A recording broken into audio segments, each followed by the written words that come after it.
इस कार्यक्रम के पुण्यार्जक हैं माता पिता श्रीमान रूपचंद जी जैन, श्रीमती कमला जैन, दिनेश जैन, रेखा जैन, दिवेश जैन, दिशा जैन, गंगवाल परिवार, प्रवासी मुंबई, निवासी ब्यावर।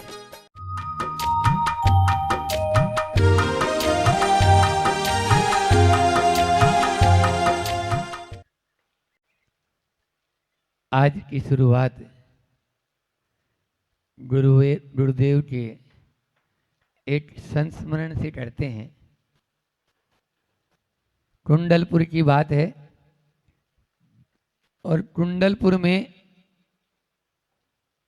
विद्वान लोग आए हुए, एक से बढ़कर एक विद्वान, पंडित जगन मोहन लाल जी शास्त्री, पंडित फूलचंद जी सिद्धांत शास्त्री, पंडित कैलाश चंद जी सिद्धांत शास्त्री आदि अनेक विद्वान गुरु चरणों में बैठे तत्व चर्चा कर रहे हैं।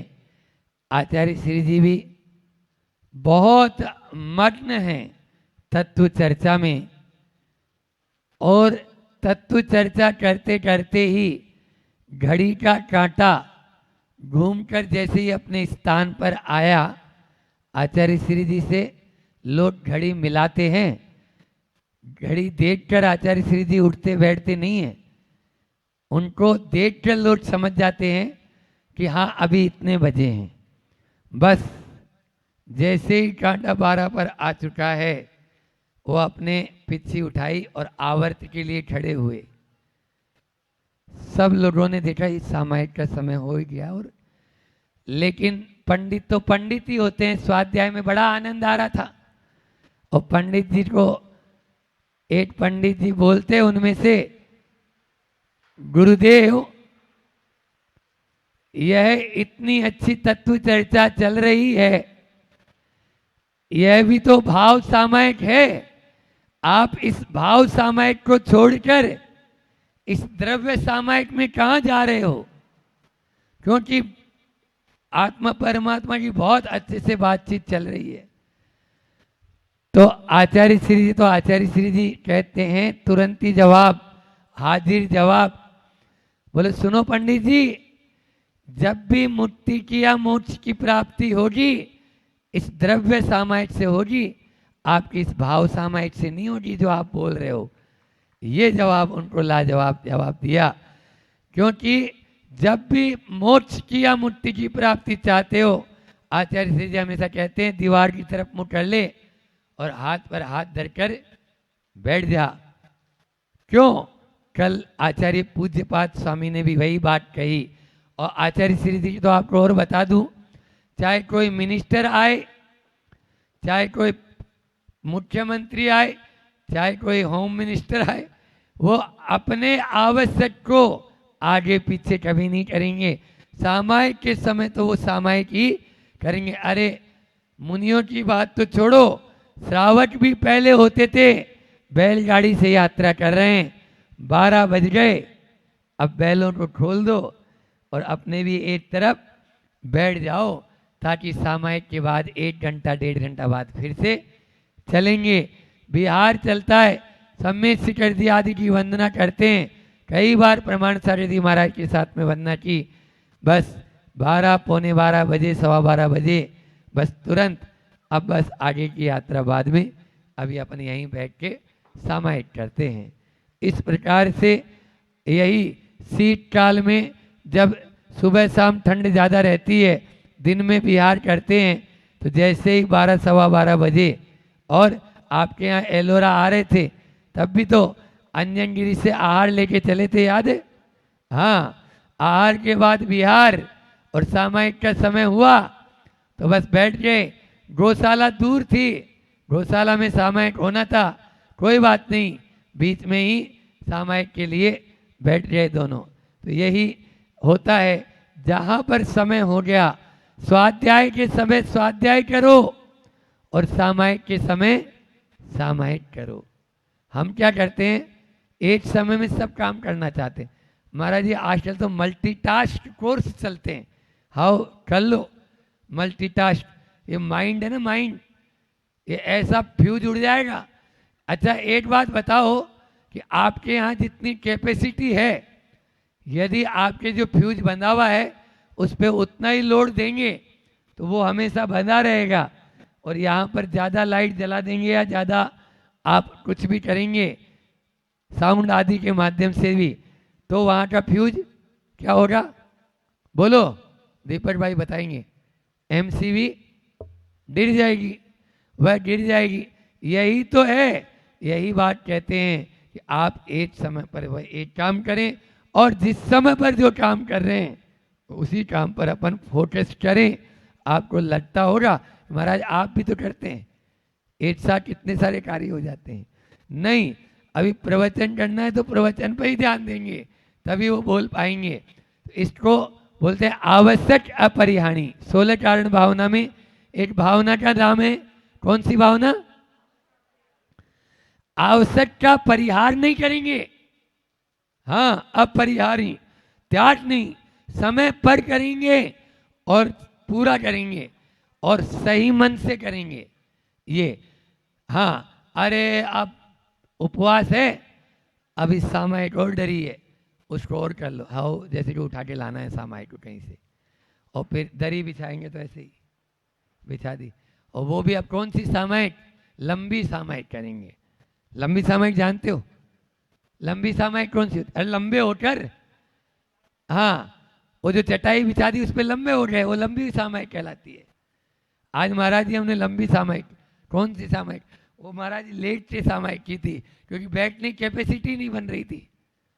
वो वाली सामायिक नहीं करना है, ऐसा अपन को नहीं। तो इस प्रकार से कल ये सामायिक या इनके जो भी अपने आवश्यक हैं, श्रावक के भी 6 आवश्यक हैं। आज औरंगाबाद संभाजी नगर की महिला मंडल यहाँ पर आई और अभी कल्याण मंदिर का जो है विधान, वो विधान किया। उस विधान के माध्यम से क्यों किया? देव पूजा, गुरु उपासती, स्वाध्याय, संयम, तप, दानम चेती, गृहस्थानाम सत्कर्माणि दिने दिने। समझ में आया? ये 6 कर्म आपके रोज करने लायक हैं और आप करते हैं। तो इसमें आज विधान किया तो आपके 6 के 6 कर्म हो गए। बोलो, हुए या नहीं हुए? अभी आप उपदेश सुन रहे हैं तो ये स्वाध्याय भी हो गया, वहाँ स्वाध्याय भी हुआ, और उसके अतिरिक्त पूजा आपने करी ली है, गुरु के दर्शन हो गए, गुरु की उपासना हो गई, दान आपने करी दिया है। तब आज मान लीजिए भोजन आगे पीछे हो ही जाता है थोड़ी देर, तो ये आपका तप भी हो गया। और इसके अलावा संयम, जितनी देर आप 2 घंटे 1.5 घंटे मंदिर में बैठे, तपस्या हो गई। अभी प्रवचन सुन रहे, तपस्या हो गई।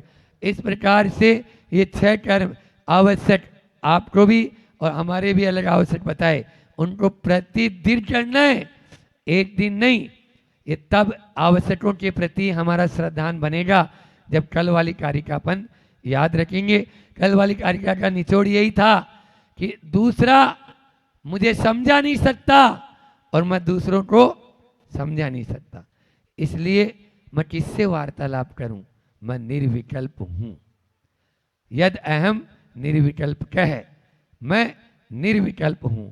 आज आचार्य भगवंत यहाँ पर इस अगली कारिका में भी अपनी ही उस बात को और आगे बढ़ाते हैं और वे कहते हैं 20 नंबर की ये कारिका में कि अब जो ग्रहण करने योग्य है, जो ग्रहण करने योग्य है वो बाहर से ग्रहण किया नहीं जाता, और जो नहीं है वो मेरे पास में है।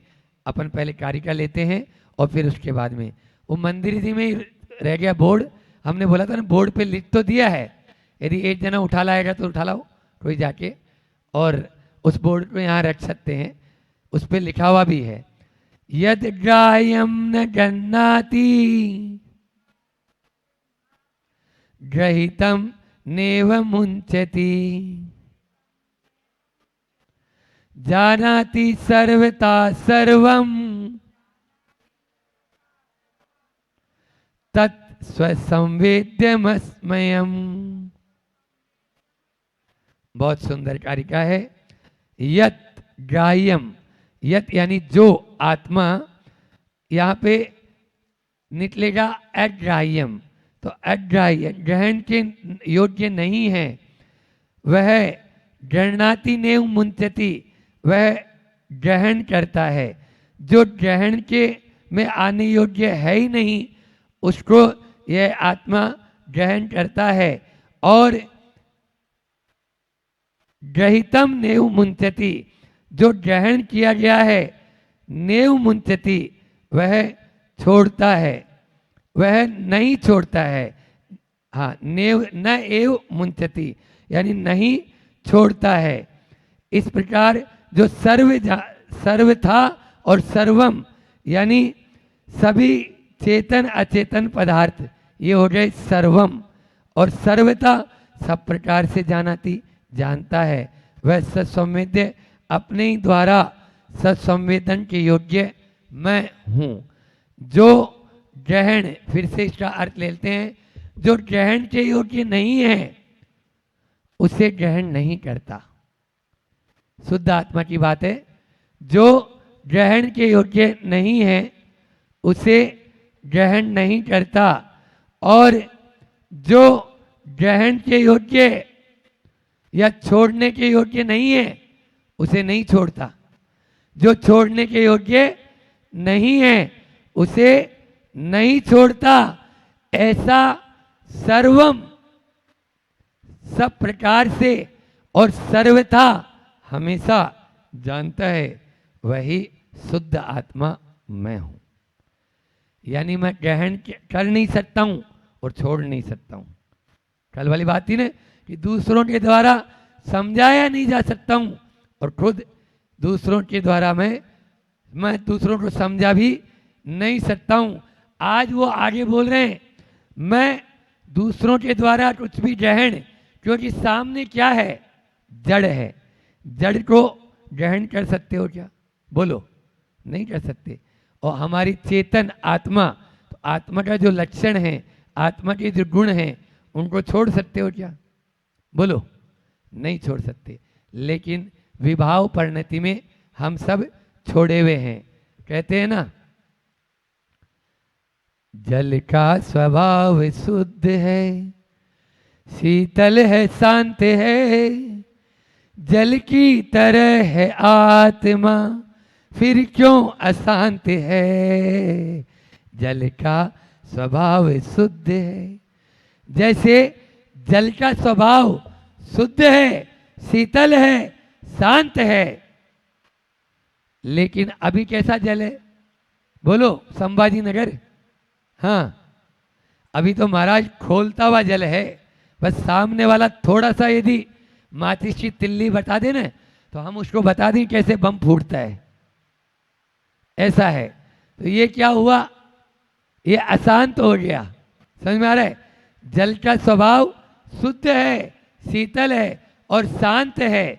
आत्मा का स्वभाव भी शुद्ध है, शीतल है और शांत है, इस कारिका के अनुसार। समझ में आया? लेकिन अभी नीचे गैस की भट्टी लगी हुई है, राग द्वेष की ज्वाला, उसमें से अग्नि निकल रही है, और अनुकूल हो जाता है तो फूले नहीं समाते, और प्रतिकूल हो जाता है तो बिल्कुल।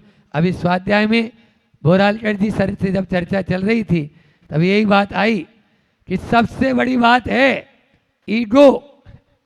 बस उसके सामने कुछ भी नहीं रहता। वो भरत भी, चाहे अवधि ज्ञान हो और चाहे कोई सा भी ज्ञान हो, और चाहे क्षाय क्षम्य दर्शन हो, क्षाय क्षम्य दृष्टि था, लेकिन भाई पर चक्र चला दिया तो चला ही दिया उसने। इसलिए वहां पर कुछ भी विवेकहीन हो जाता है व्यक्ति। और अच्छे अच्छे, चलो ये तो छोड़ दो, वो भी ग्रस्त था, और आप लोग भी, साधु संत भी, जब जो संयम के मार्ग में आगे बढ़ चुके हैं, लेकिन जब उन पर भी इसी प्रकार से संज्वलन के आगे पहुंच जाते हैं, तो चारित्र से पतन होते हुए भी टाइम नहीं लगता। भले ही वो बाहर से नजर आ रहे हैं, लेकिन भीतर से गुण स्थान तो गिर ही जाता है अपना। अब थोड़ी देर बाद में तो वही धिक्कार है, धिक्कार है, धिक्कार है, उसमें आ रहा है बार बार, अभी और आएगा हरिवंश पुराण में। लेकिन अब बोलने से क्या, अब धिक्कार करने से क्या? हाँ, एक बार वो तो हो ही गया ने, जब तीर अब कमान से निकल गया, अब वो तीर वापस लौट कर नहीं आ सकता ना। हाँ, एक देखो आया ना आगम में, एक क्षण का पाप अनेकों भावों पीछे धकेल देता है। क्या बोला? जो पुरुषार्थ पूर्वक बहुत ऊपर तक चढ़ चुके थे, 11वें गुण स्थान को एक जन्म में 2 बार छू लिया, एक ही भाव में 2 बार छू के आ गया और वापस पहले गुण स्थान में लाके पटक दिया, पहले गुण स्थान में लाके पटक दिया, ये स्थिति कर दी। बोलो क्या यथा क्या चारित्र है? क्या रहा होगा? यथा क्या चारित्र को छूने वाले की विशुद्धि कोई सामान्य विशुद्धि तो नहीं है, भले उपशम करके गए थे, हाँ, लेकिन अलग ही इसकी वो है तासीर, उसको समझना हमें आना चाहिए। तो यही हम क्या करते हैं, बाहरी वैभव में इतने उलझ जाते हैं, भीतरी वैभव को ध्यान ही नहीं जा पाता है, और उस समय हमारा उसकी तरफ कृपा दृष्टि नहीं रही। आज यहाँ पर भी ये कह रहे हैं सम्यक्त्व आदि जो 8 गुण हैं, ये गुण कोई तेरे में डाल नहीं सकता, समझ में आ रहा है? और बाहर से बाहर तू किसी को दे भी नहीं सकता, ग्रहण कर भी नहीं सकता और ग्रहण करा भी नहीं सकता। यहाँ पर यही कह रहे हैं 4 प्रकार के वैभव की बात करूँगा, धन वैभव, यश वैभव, पुण्य वैभव और गुण वैभव। धन वैभव और यश वैभव, इसके पीछे आदमी दिन रात लगा रहता है। पुण्य वैभव और गुण वैभव, उसका कोई ठिकाना नहीं है। उसमें भी आपको बता दें, धन वैभव, यश वैभव और पुण्य वैभव, ये तीनों की इतनी कीमत नहीं जितनी की गुण वैभव की है। आप देखिए जो मुनि महाराज जी होते हैं, उन मुनि महाराज जी के पास में धन, यश और पुण्य, बोलो ये तीनों, पुण्य वैभव भी, महाराज जी पुण्य वैभव तो है तब तो मुनि महाराज जी बने, मुनि महाराज जी का भी पुण्य क्षीण हो सकता है, समझ में आ रहा है? हाँ, लेकिन गुण वैभव उन्हीं के पास मिलेगा, गुण वैभव उन्हीं के पास मिलेगा बस, और पुण्य वैभव अपना बढ़ता चला जाएगा। धन वैभव की चाहत मत रखो, संत कहते हैं धन वैभव की चाहत मत रखो, यश वैभव के मोह में पागल मत बनो। आज यश वैभव के पीछे ही पागल बना रहता है। और पुण्य वैभव के प्रति आसक्ति मत रखो, पुण्य वैभव, क्योंकि पुण्य चाहने से नहीं मिलता। आपको बता दें, पुण्य के उदय में हमें जो भोग मिले हैं उनको लात मारोगे ना, तब आपका पुण्य बढ़ेगा। क्या बोला? फिर से बोल रहा हूं, पुण्य के भोग में पाप ही होता है, इसलिए पुण्य के उदय में जो मिला है उसको भोगो मत। तो क्या करें महाराज जी? जाने दो। यदि पुण्य बढ़ाना चाहते हो तब पुण्य फला अरहंता, तब वहां तक पहुंचेंगे। तो पुण्य के वैभव में आसक्ति मत रखो और गुण वैभव को सदा बढ़ाने का प्रयास करते जाओ, प्रयास करते जाओ, ताकि वह गुण वैभव अपना बड़े शॉर्ट एंड स्वीट। कि पुण्य जो धन वैभव है वो है, धन वैभव के पीछे जो लगता है वो पापी कहलाता है, धन वैभव के पीछे जो लगता है वो पापी कहलाता है, और यश वैभव के पीछे जो लगता है वो अधर्मी कहलाता है। पुण्य वैभव के पीछे जो लगता है वो धर्मी है, और गुण वैभव के पीछे जो लगता है वो संत कहलाते हैं, वो संत कहलाते हैं। इसलिए हमें गुण वैभव के पीछे ही अपना ध्यान देना है। पुण्य आपको धोखा दे सकता है, लेकिन गुण आपके कभी धोखा नहीं देंगे। आप देख लीजिए, आज जो बहुत ऊंचा इंसान है, पुण्य कब क्षीण होता है और 2 दिन बाद में पता चलता है वो रोड पे आ गया है। लेकिन गुण उसके अंदर है, वो गुण उसका कभी धोखा नहीं देंगे, वो गुण उसके लिए हमेशा उसके अंदर में विद्यमान रहेंगे। चाहे वो जंगल में भी महाराणा प्रताप चले गए, घास की रोटी खा लूंगा लेकिन अपनी प्रजा को मुक्त करा के तो छोड़ूंगा। ये जो अंदर में क्षत्रियपना है, ये उसका क्या था? गुण था। समझ में आ रहा है? पुण्य तो कमजोर हो गया, तूने मेरे किले पर, चित्तौड़ पर सब पे अपना बंदी बना लिया, लेकिन मैं अपनी पत्नी, अपने बच्चे के साथ में यहाँ जंगल में रहकर भी ये योजना करता हूँ कि उसको कैसे मैं, शक्ति सिंह या जो था, उसको कैसे खदेड़ सकता हूँ। ये और पुण्य थाई, तो जब पाप का उदय आता है, आदमी जंगल में घुस गया और पुण्य का उदय आया। वीर भामासा अपनी बैलगाड़ी में पूरे के पूरे हीरे जवाहरात लेकर सामने डाल देता है, जो जैन थे भामाशाह जी, और कहते हैं मैं आपका नमक खाया हूँ और ये आप ही का धन है, आप अपनी सेना फिर से तैयार करो और चढ़ाई करो। और वो भामाशाह जिसने अपना पूरा धन महाराणा प्रताप को दिया और उस धन के माध्यम से सेना तैयार की और चित्तौड़ पर आक्रमण करके चित्तौड़ को मुक्त करा लिया गया। ये होता है गुण वैभव का और पुण्य वैभव का नतीजा। समझ में आया? इसलिए आप यश वैभव और धन वैभव के पीछे हमें नहीं लगना है। आप देखिए, वो यदि धन उन तिजोरी में ही रखे रहते तो क्या होता? कुछ नहीं होता।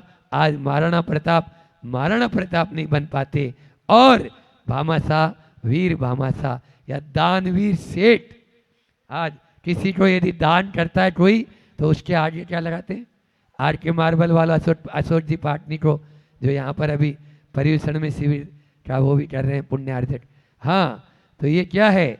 ये भामाशाह, राजस्थान के नहीं, पूरे विश्व के भामाशाह की उपाधि उनको दी है। ऐसे होता है, तभी होता है जब हम उस पुण्य को अपने अंदर में धारण करेंगे। आचार्य श्री जी का आयु लेते हैं, समय भी आप लोगों का हो रहा है। पुण्य फूला है, पुण्य फूला है, पापों का पतझड़, पापों का पतझड़, फल अनंत, फल अनंत। जब भी पुण्य फूलता है या फलता है, फूल का मतलब यहाँ पे फलना है, तो पुण्य का फल क्या है? पुण्य का फल है पापों का पतझड़, पाप झड़ेंगे और फल अनंत, उसके फल अनंत अनंत अनंत। आपके द्वारा यदि छोटा सा भी कोई कार्य पुण्य के रूप में किया है, तो भले ही आज आपको वो नजर नहीं आ रहा होगा, लेकिन आज अगले भाव में या उससे कई भावों के बाद में, अभी अभी दीदी लोगों से बात चल रही थी थोड़े दिन पहले, तब भी आया था कि वह चक्रवर्ती कामदेव बाहुबली, चक्रवर्ती भरत, ब्राह्मी सुंदरी, संयम को धारण करने वाली तीर्थंकर की पत्नी मरुदेवी आहार दान नहीं दे पाई, लेकिन राजा श्रेयांश आहार दान दे पाया। क्यों? फल अनंत।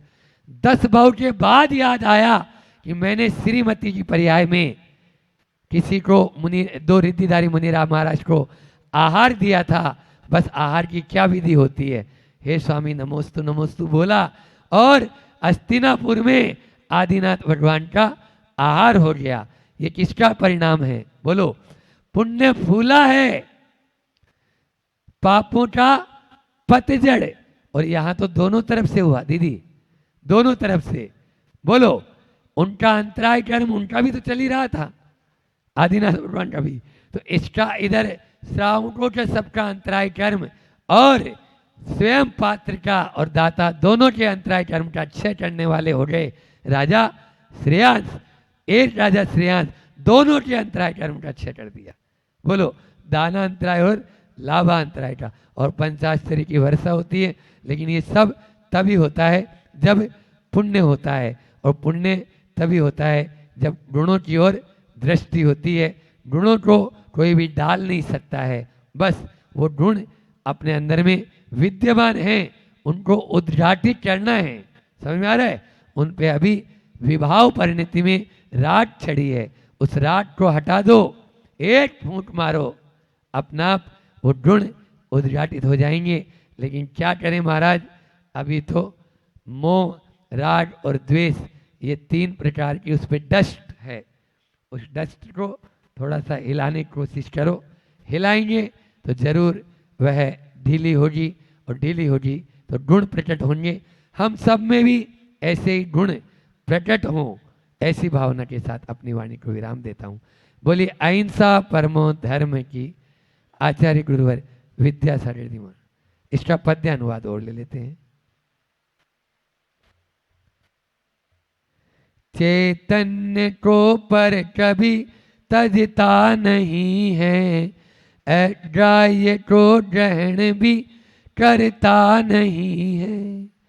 जो जानता निखिल को निज ज्ञान से ही, विज्ञान पूर्ण वह चेतन जीव मैं ही।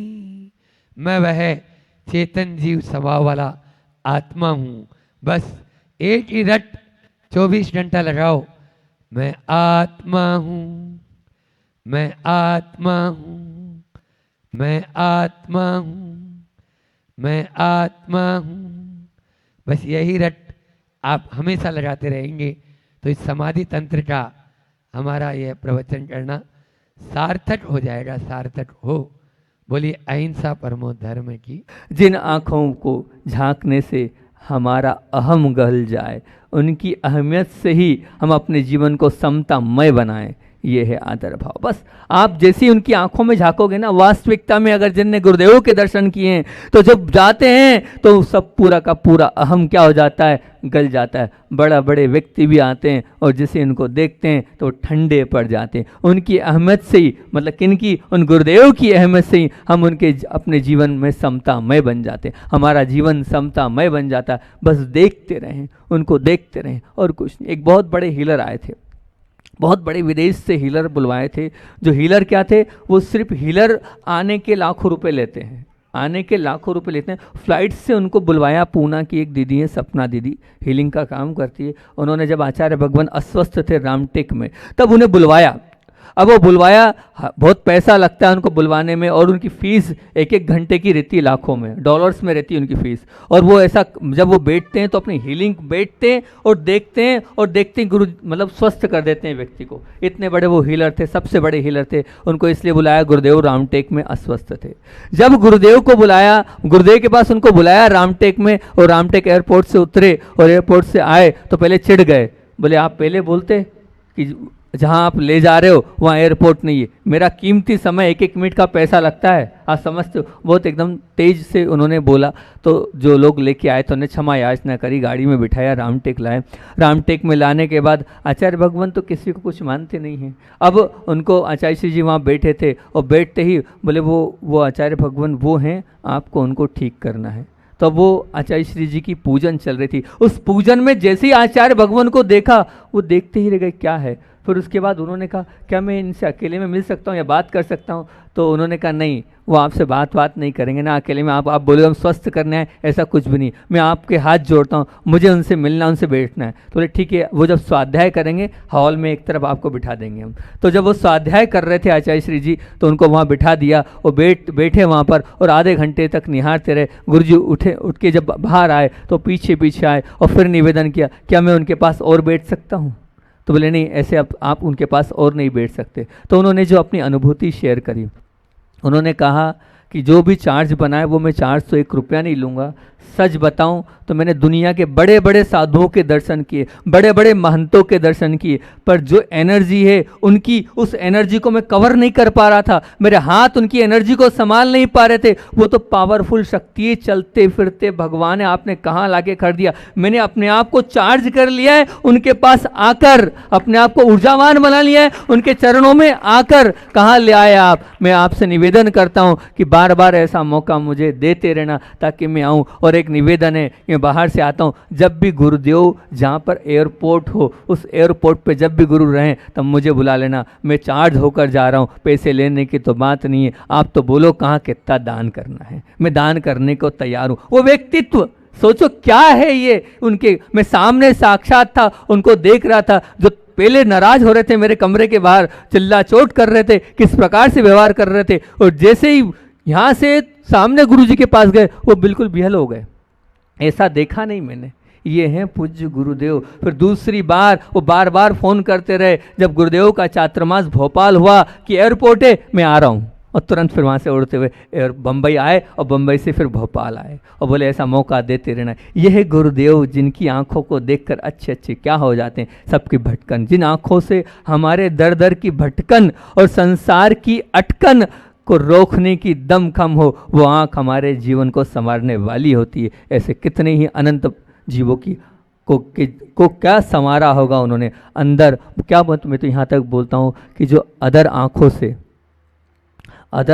से उन आँखों में हमें सत्य के, पवित्रता के, समता के, वात्सल्य के दर्शन होते हैं, जिनके कारण सहज भाव से ही नमन करने का भाव होता नहीं है, अपने आप करना नहीं पड़ता है, अपने आप सहजता से झुक जाते हैं। ये ऐसी आँखें जिनको देखने के बाद पूजन के भाव करना ना पड़े, पूजन के भाव स्वतः हो जाए और रोम रोम से उपजने लगे, भक्ति फूट फूट कर प्रस्फुटित हो जाए। यहाँ भक्ति करते हैं हम, अभी गुरुदेव की फोटो की ही रहती हैगी, और साक्षात जब गुरुदेव होते हैं तो कैसी भक्ति, अपने आप वहाँ लोग नाचने लगते हैं। देखा है साक्षात जिन आँखों में प्रभु के, परम पिता के, संसार की सर्व उत्कृष्टता के, सभी की उच्चता के, सभी की प्रमुखता के और सबसे महानता के दर्शन, वो आंखें हमारे जीवन को उत्कृष्ट बनाने वाली होती है। अब आपने दर्शन किए कि नहीं किए, नहीं किए हो तो जरूर करना, वो आदर भाव की बात है। और दूसरी बात क्या है, आनंद भाव। आनंद भाव से तात्पर्य ये कि जिन आँखों को देखने भर के लिए हमारी आँख तरसती हो, तड़पती हो, ढूंढती हो और मिल जाए, पर हमारे अंदर वो आनंद भाव की गंगा में स्नान करने वाला वो आनंद अपने आप अंदर से उमड़ता चला जाता है, वो होता है आनंद भाव। बताओ जब आप गुरुजी के पास जाते हो तो देख आंखें तरसती हैं कि नहीं? मैं एक भी बात गलत नहीं बोल रहा हूँ, एक भी बात जितनी बोल रहा हूँ सब साक्षात मैंने अनुभव किया है। तरसती कि नहीं, तड़पती कि नहीं, ढूंढती कि नहीं, और मिल जाए पर हमारा वो बस उसको ही हम देखते रहें, ये होता है कि नहीं? जिन आँखों से हमारे जीवन, जो हमारा जीवन है वो नंदन वन की तरह क्या हो जाता है, पुष्पित पल्लवित होने लग जाता है, वो होता है आनंद भाव। क्योंकि ध्यान रखना, अच्छा ऐसी बोलते नहीं हैं, लेकिन मैंने तो हमेशा अनुभव किया है, आपको कुछ हो गया है तो अब क्या करना है, भूत प्रेत आदि की बाधाएं भी ऐसी दूर हो जाती है गुरुदेव के दर्शन करने मात्र से, वहाँ नारियल चढ़ाने मात्र से।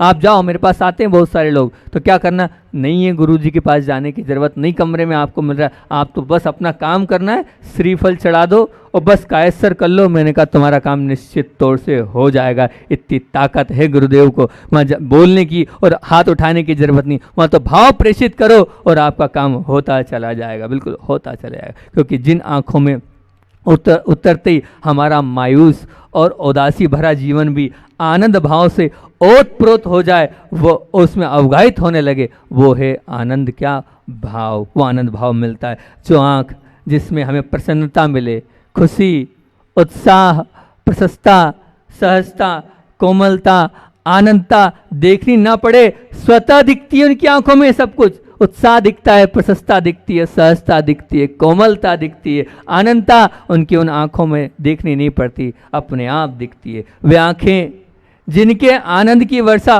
पूरा संसार का कण कण का आनंद उल्लास का अनुभव करता है, सबका मन उस वर्षा में डुबकी लगाने का होता है। ऐसे वो पूज्य गुरुदेव, वो आँखें जिसे देख ले वो धन्य हो जाए और जिस पर पड़ जाए वो माला माल बन जाए, उसके जीवन में खुशियों की बहार आ जाती है। बस वो देख भर ले, वो बस एक बार देख भर ले। जब मैं छोटा था तब मैं जा नहीं रहा था गुरुदेव के पास, तो जब मैं जहाँ रहता था नानी जी, तो उन्होंने एक ही बात मुझसे बोली थी, बेटा उनके दर्शन करने के लिए तू मना कर रहा है, वो जिसको देख लेते हैं उसका तो क्या हो जाता है, कल्याण हो जाता है। इस बात को लेकर ही प्रथम बार आचार्य भगवान के दर्शन के लिए मैं गया था। और तीसरी बात है अभिनंदन भाव। पहली बात आदर भाव, दूसरी बात आनंद भाव और तीसरी बात अभिनंदन भाव।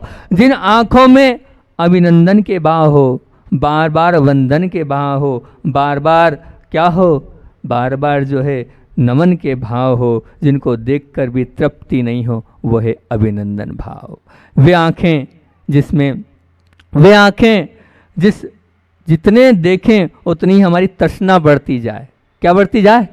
तृष्णा बढ़ती जाए। शांत होने का नाम नहीं, शमन होने का नाम नहीं, जिसका कोई उपाय नहीं है, वह है अभिनंदन भाव। बिल्कुल ध्यान रखना, कोई भी ऐसा मुझे आज तक नहीं मिला है कि भैया अगर आचार्य जी को देखने को मिल रहा है वो कह दे नहीं देखना। कोई है एक आध तो बता दो, ये कह दे कि नहीं देखना। बस देखते ही जाएं, देखते ही जाएं, देखते ही जाएं। मतलब क्या वो इसी तृष्णा है? क्या है वो तृष्णा? ऐसी होती है ना, तृष्णा का तात्पर्य कभी वो शांत नहीं होती है। तो गुरुदेवों को देखने की भी एक तृष्णा है, जिनको देखने की हमेशा अंदर से ही मानसिकता बनी रहती है। यहाँ तक हम तो ये कहते हैं, जिनकी दर्शन और देशना पाने के लिए सभी जनमानस उत्साहित हो, आकुलित रहता हो और पाकर क्या होता है, प्रोत्साहित होता रहता है, वही सच्चे मोक्ष मार्गी हैं। और वास्तविकता में वहीं से लगता है कि ये सच्चे गुरु हैं, यही परम पिता हैं, यही परमात्मा तक ले जाने वाले हैं। वे आँखें जिनको देखकर, जिनको पाकर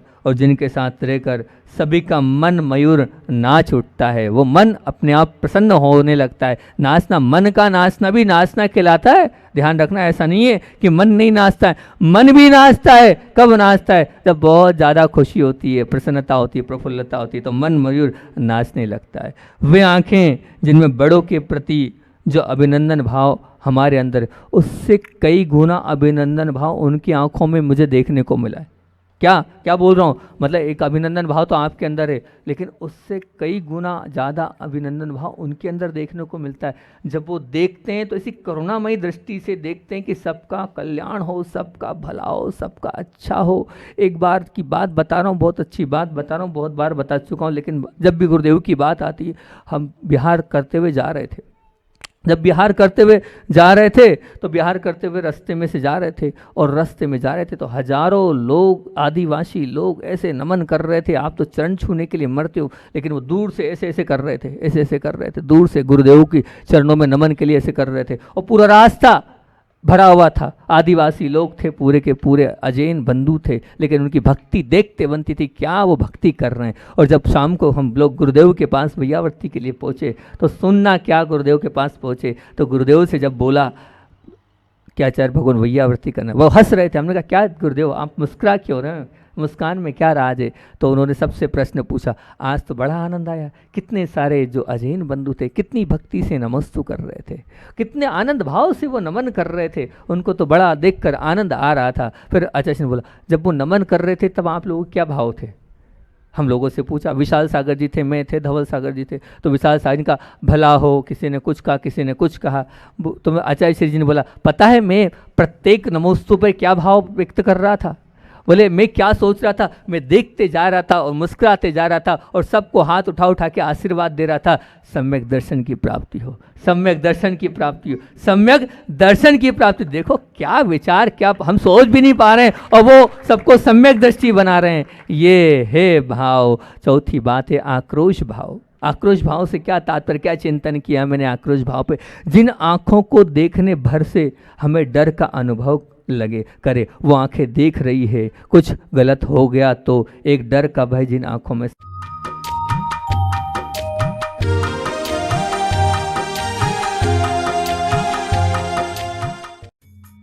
इस कार्यक्रम के पुण्यार्चक थे माता पिता श्रीमान रूपचंद जी जैन, श्रीमती कमला जैन, दिनेश जैन, रेखा जैन, दिवेश जैन, दिशा जैन, गंगवाल परिवार। प्रवासी मुंबई निवासी